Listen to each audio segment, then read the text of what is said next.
Radio J. Jusqu'à 22h, c'est Classico. Steve Nadjar.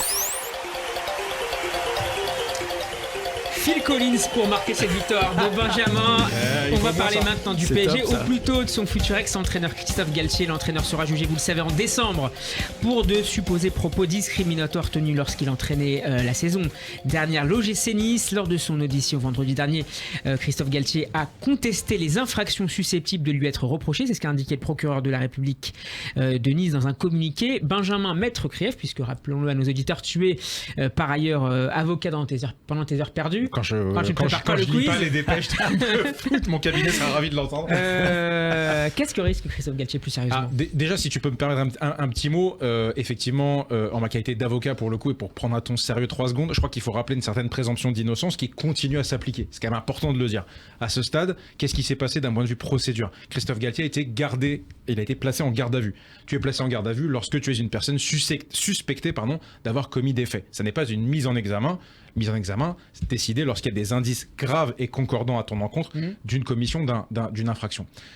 Et ça lui permettait de faire appel à un avocat. Exactement, il a assisté d'un avocat, tu peux voir également un médecin. Donc le fait d'être gardé à vue permet aux policiers de te garder 24 heures, 48 heures sur prolongation éventuellement du procureur. Ça te permet aussi à toi d'avoir des droits, d'être assisté d'un avocat, de pouvoir avoir un médecin, etc.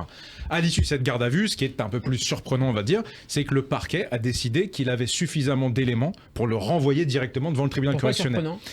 Surprenant parce que en général, on peut penser pour des délits assez importants que le parquet va décider qu'il faut qu'il y ait une instruction qui s'ouvre avec des actes d'enquête, des vérifications, des auditions, des écoutes. Or là, le parquet a décidé qu'il avait déjà entre les mains, au vu des seules auditions qui avaient été faites, qu'il avait déjà des éléments suffisants pour faire juger et condamner quelque part Christophe Galtier. Donc c'est ça qui, j'avoue, m'a un peu surpris. Dans la dépêche, c'est que, visiblement, il y a des choses déjà dans le dossier actuellement. Oui. Qu'est-ce qu'il risque? Il risque, alors il faudrait que je ressorte le code pénal, tu me prends au dépourvu, mais ça doit être peut-être 3 ans, 3 ans et 45 000 euros d'amende. Tout ça est un maximum, il n'ira pas en prison, il faut le dire tout de suite à nos auditeurs. Mais encore une fois, ça veut dire quelque chose dans le dossier. Et j'espère, je pense, que le parquet ne se satisfait pas d'un simple échange de mails, celui qu'on a eu dans la presse. Non. Il a entendu sans doute les joueurs de l'OGC Nice, il a dû entendre Christophe Galtier, il a dû entendre les différents protagonistes, les salariés à Nice. Julien Fournier aussi. Julien Fournier, évidemment. Donc il doit y avoir des choses tangibles. Donc voilà, c'est ce qui va... On le saura au moment du procès. Oussem Moussaïef, sur cette affaire, rebondissement. C'est la suite logique. On rappelle qu'elle a démarré sur RMC cette affaire au mois d'avril parce que Julien Fournier était venu, il avait sous-entendu qu'il y avait un problème très grave vis-à-vis de Galtier. C'était déjà il y a quelques mois. Exactement, c'était au mois d'avril dernier, sans prendre position, sans se positionner, on s'est dit il a dit ça, très bien. Mais moi je crois que Daniel Riolo avait déjà senti le... Il a ouvert les discussions pour essayer d'avoir des informations. Il avait juste dit, si je dis quelque chose, il n'aura plus jamais de banc. Exactement. Donc ça a mis un peu la puce à l'oreille, on a essayé d'enquêter de notre côté. Nous, dès cet été, on avait déjà entendu qu'il y avait des faits précis. Alors après, c'est très dur d'accuser quelqu'un sans que tu aies des preuves. Donc on s'est dit qu'on allait bosser, essayer de recouper un maximum de choses. Et puis est arrivée l'histoire de ce mail, de cet échange entre Fournier et sa direction. Pareil, là aussi, tu prends compte, tu essaies de vérifier si la véracité de ce mail-là. Et puis après, tu poses des questions à tous les salariés. Nous, en tant que journalistes, on sait ce qu'on fait, on demande ce qui se passe. Et là, il y a plusieurs échos de joueurs, d'anciens joueurs, de salariés. On se dit, oui, pareil, t'as pas de preuves tangibles, mais t'as quand même des échos. Et tu te dis qu'en fait, à peu près la même chose. Qui disent à peu près les mêmes qui mettent en avant les mêmes problèmes, que ce soit d'anciens joueurs, je vais pas les citer, mais qu'il y a d'anciens joueurs qui ont eu des problèmes un peu similaires. Donc ça te remonte. Et là, quand à Nice seulement. À Nice ou même avant à Saint-Etienne. Les problèmes similaires sont liés au Ramadan ou c'est plus général? Il y a du Ramadan et il y a du général. Il y a beaucoup de Ramadan, mais il y a du général. Moi, je trouve quand même que j'ai pas évidemment tous les éléments, j'ai même aucun élément sur ce dossier-là, mais c'est vrai que je suis toujours surpris que un mec qui est baigné dans le foot toute sa vie, depuis des années. Qui a entraîné des clubs à haut niveau depuis 17 ans quasiment, avec des joueurs multiculturels, qui a grandi à Marseille dans des cités, donc pareil, multiculturels. J'ai toujours du mal à parler de racisme. Alors peut-être que c'est des choses qui ne doivent pas être dites quand même, mais qu'il faut sanctionner, mais le problème c'est que ça le met au même banc que des gens qui sont ouvertement racistes et qui sont extrême droite. Et en fait, je trouve que ça, pour moi, qu'on arrive là-dedans avec Christophe Galtier, et encore une fois, je connais pas Notti non plus, mais je trouve que ça peut être même brouiller le message. Parce qu'en fait, si on dit que c'est un mec comme ça est raciste, c'est-à-dire que ça va très très loin. Mais comme te l'a expliqué, il faut voir ce qu'il y a dans le dossier. Benjamin. Une fois qu'il a attention, les possibles recrutements avec la sociologie de la ville. Mais Steve, attention, encore une fois, en droit et dans un procès pénal comme ça, il n'y a que les preuves qui comptent. Le mail dont tu parles, ça n'est pas un mail qui a été écrit par Christophe Galtier dans lequel il dit il faut traiter comme ci et comme ça. C'est pas que ça vaut rien, c'est que c'est pas une preuve suffisante pour condamner quelqu'un. Et heureusement d'ailleurs. Mais comme tu l'expliquais, s'il y a renvoi au tribunal, c'est qu'ils ont d'autres preuves. Tu as raison. J'espère qu'ils ont d'autres preuves, parce que sinon, ils vont des preuves qui seront des témoignages. Qui doivent être autre chose que des témoignages. Alors après, si t'as que des témoignages concordants, mais bon, j'imagine qu'il y a quand même des témoignages aussi en sens inverse.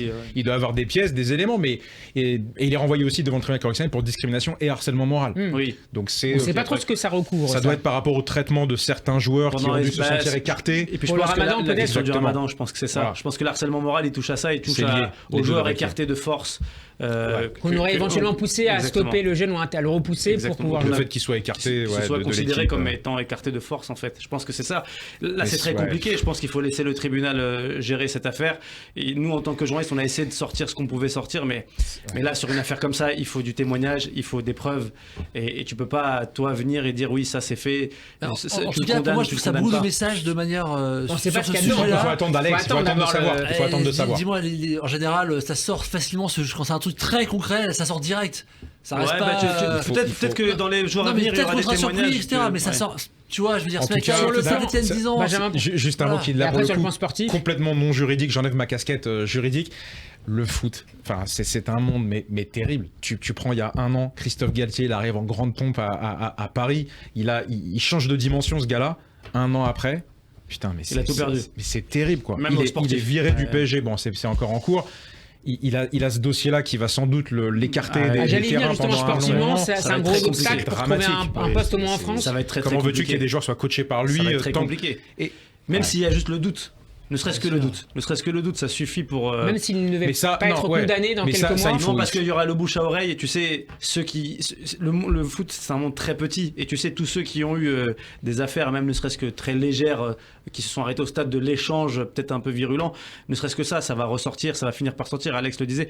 Moi, je pense que dans les prochains mois, il y a beaucoup de choses qui vont sortir et il y aura la parole, elle va être décomplexée parce que comme il y a l'enquête en cours, ceux qui sont dans l'enquête seront protégés et tout le reste, il y aura des témoignages, je pense, dans tous les sens. Il était pisté par, là on entendait, par l'Arabie Saoudite, par Naples avant, par championnat saoudien là, récemment encore. Donc ça risque de compliquer les choses. Mais il a vu son pain noir pendant 2, 3, 4 ans, peut-être dans 2, 3, 4 ans, il va quand tu vois Garcia qui est à Naples.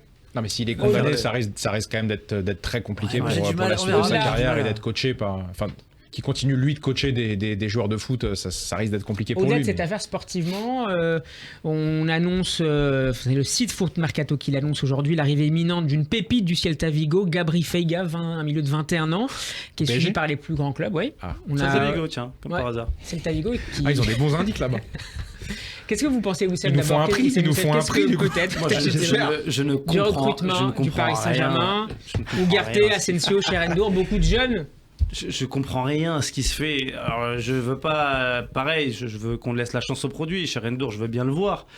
Mais quand tu laisses partir Ayman Kari à Lorient pour des clopinettes, je comprends pas ce qui se fait dans ce club, malheureusement. Franchement, j'étais très enthousiaste à l'idée de voir Campos. Je me suis dit, à Monaco, c'est bien ce qu'il a fait. Mais en fait, je pense qu'il est très bon avec les jeunes. Il sait dénicher. Mais il ne sait pas construire un effectif dans un club de haut standing, ou en tout cas qu'on veut de haut standing, c'est très dur. Et j'ai l'impression tu peux pas... Alors moi j'accepte et je connais trop le milieu du foot pour savoir que chacun a des affinités avec des agents et que chacun fonctionne avec ses proches. Ça, moi, l'idée de Mendes, le catalogue de Mendes, c'est normal. Tout le monde fait ça. Tout le monde bosse avec des agents avec lesquels il s'entend très bien. Dans tous les métiers, tu fais jouer tes réseaux de toute façon. Pini a ses entrées dans certains clubs en Angleterre. Jorge Mendes a ses entrées donc avec ses proches. C'est la vie du football qui est comme ça. Maintenant, je me dis, il y a des opportunités qui colleraient très bien à ce que le PSG veut devenir. Par exemple tu vois, moi, quand je vois que Barella, on se positionne pas quand on est le Paris Saint-Germain, quand je vois que Tonali va aller à Newcastle, je me dis qu'est-ce que Newcastle propose de plus à ces joueurs-là pour essayer de les attirer. Pourquoi le PSG ne se positionne dessus Donc on attire des jeunes mais avec moins de références. là, Non, pour l'instant. Mais au-delà de la référence, parce que tu peux faire un coup, Verratti, ça a été un coup il y a quelques années, tu peux faire des coups, mais il faut que tu sois logique dans ta manière de construire un effectif. Quelle est la logique? Là, tu vas essayer de forcer pour récupérer Xavi Simons, il a même plus envie de revenir, ou peut-être que tu vas essayer de le convaincre pour revenir, mais c'est... Est-ce qu'on manque pas d'expérience dans Non, ce mais club à Paris au niveau des joueurs? Là, on a beaucoup d'espoir, mais il nous manque peut-être quelques joueurs qui seraient capables de jouer la Ligue des Champions. Pour rebondir sur Verratti, Ah, mais moi, j'ai toujours réagis à ma question. Ouais, mais c'est vrai, c'est vrai. Tu vas bien. Non, mais c'est vrai, bon. Moi, j'ai toujours été un pro Leonardo. Ouais. Là, dans le cas de Campos, c'est sûr qu'il a mis des doutes. Le seul que je lui donne de positif, c'est qu'il a reconnu très tôt qu'il s'était trompé. Très vite la saison dernière, en septembre, il a dit je me suis trompé dans le recrutement, j'ai pas pu faire le recrutement qu'on voulait. Ouais, mais Et du coup, il l'a vu. Non, mais donc peut-être que Alex, cette c'est année, encore pire. En quoi, là, ouais, c'est ça. Si En dès quoi, le mois de septembre, pire, non, mais tu en quoi, démarres est-ce tout le monde. que Campos, on parlait de la DTN tout à l'heure. On dit la DTN, il parle pas à Hubert Fournier, on sait même pas quel est son projet. Est-ce que Campos est venu nous expliquer. Alors, Luis Enrique a même pas encore été nommé. Est-ce que Luis Enrique a donné son aval pour Ugarte, le joueur coréen dont Je j'ai. l'ai pas su, j'espère qu'il va être bon. Luis Enrique, il a pas signé, Ugarte, Ugarte, ouais. Mais comment veux-tu voir une certaine. Je le connais pas, pour être honnête, je vais pas faire celui qui le connaît, mais 60 millions, c'est un prix démentiel. Oui. Et tu vois, tu mets ça sur un espoir qui arrive. T'as pris Vitinha l'année dernière, tu ramènes encore un joueur au milieu de terrain portugais, un espoir qui arrive avec 60 millions dans le dos. Ça va être terrible pour lui. Est-ce qu'aujourd'hui, tu vois une cohérence? Est-ce que Campos est venu dire voilà la direction sportive qu'on va te donner à ce club avec Luis Enrique? La réponse est non. Et dans le recrutement, tu ne peux pas dessiner un projet. C'est toujours. Bah là, tu le vois quand même se dessiner un nouveau projet C'est avec quoi le projet des joueurs de beaucoup jeu plus jeunes. Là, tu vas m'expliquer. Ouais. On parle que de projet de jeu de toute façon. La Non, DTN, ils non, n'ont pas de de projet de jeunes, jeu. on a C'est quoi le Ugarte, projet de jeu du Cherendo, PSG maintenant? Asensio. C'est quoi le projet de jeu du PSG avec eux? Bah, Donc Luis faire, Enrique arrive. faire donc, du jouer coup, des joueurs ouais, beaucoup- mais lui, il est bon dans un 4-3.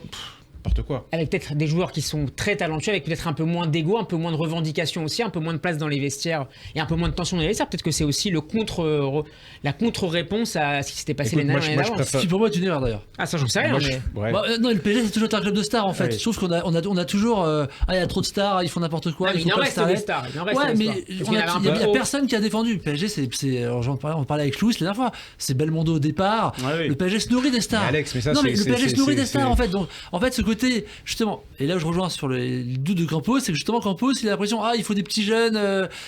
C'est pas le PSG, ça. Oussem, c'est quoi le PSG 2023? J'espère que ça va être quelque chose de sympa. Alors, la chance que le PSG a, c'est que Luis Enrique, il a une manière de faire. Que ce soit dans l'élaboration de ses entraînements, que ce soit dans ce qu'il veut proposer en match. Donc, j'espère maintenant qu'on va lui passer des joueurs qu'il a demandé lui. Mais est-ce que tu crois- Et c'est ça le gros problème au Paris Est-ce que Saint-Germain, tu- c'est qu'on ramène des joueurs que le board veut. Mais est-ce Et que tu pas crois qu'il a l'entraîneur. validé, Luis Enrique, les différentes arrivées? Parce je que. pense, Ouais. Ouais, je pense. Alors, c'est Mais parce que- les récentes. Hein. Ouais, les récentes. Celles qui ont été faites il y a longtemps, je suis pas sûr de Skriniar, ça. par Skriniar, exemple. je suis pas sûr de Skriniar, ça. ouais, Mais ouais. je pense que les récentes, il a un œil dessus. Après, voilà, le problème au Paris Saint-Germain, c'est que le board, il y a 200 personnes et il y a Enrique qui dit quelque chose, Antero Henrique qui dit quelque chose, et puis il y a Campos qui dit quelque chose, puis il y a le président qui veut quelque chose. Et tant que ça sera comme ça, on n'aura jamais une vraie ligne directrice et le fameux projet dont tu parlais.